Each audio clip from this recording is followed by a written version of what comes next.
What's up mga Lodis? Kumusta kayo? So ang ating tutorial ngayon mga Lods, ituturo ko lang sa inyo kung paano nyo gawing follow button ang add friends button ng ating Facebook. Okay? So alam ko marami na sa inyo nakakaalam nito Lods. Kaya kung alam mo na to Lods, pili ka nang mag next video. Okay? Salamat sa iyong pakikidaan.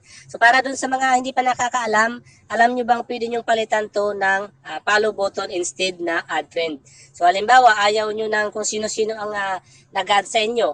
So gawin nyo follow button na yan instead na maging friend mo sila, kapalo lang sila sa iyo. Okay? So yan ang ituturo natin sa video ito. So bago tayo magsimula Lods, so make sure na nakasupport ka sa ating channel at huwag mo kalimutang mag-like and subscribe at type na rin ng notification bell para updated ka sa ating mga susunod na tutorial. Kung may katanungan ka Lods, i-comment mo na lang sa comment section ng video nito Lods at sasagutin natin yan sa abot ng ating nakakaya. Okay?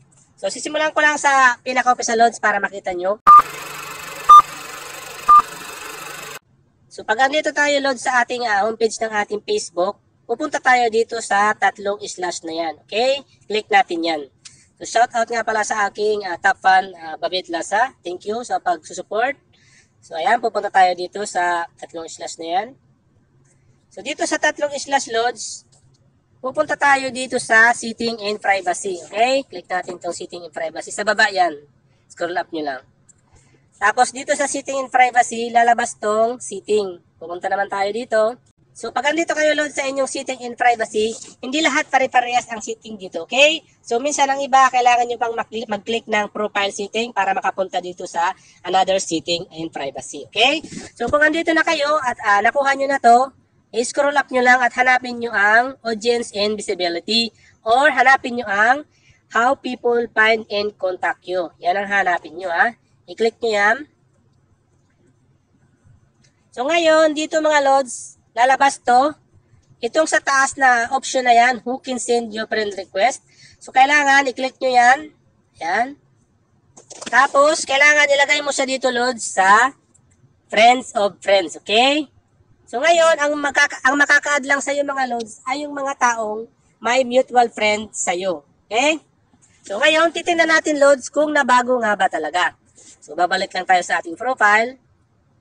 So, para makita nyo, Lods, kung nabago nga ba, pupunta ulit kayo dito sa tatlong slash na yan. Tapos, punta kayo dito sa profile nyo. Ayan. So, dito sa profile nyo, tingnan nyo dito kung nabago. Pupunta kayo dito sa tatlong, hindi yan ang titingnan nyo Kailangan nyo pang pumunta sa tatlong dot na yan. Ayan. Tapos, dito sa tatlong dot, punta kayo dito sa view as.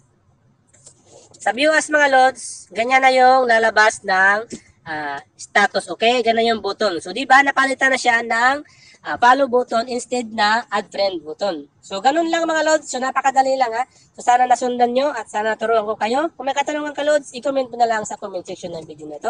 At sasagutin natin yan sa abot ng ating makakaya. So, hanggang sa muli Lods, much love. God bless.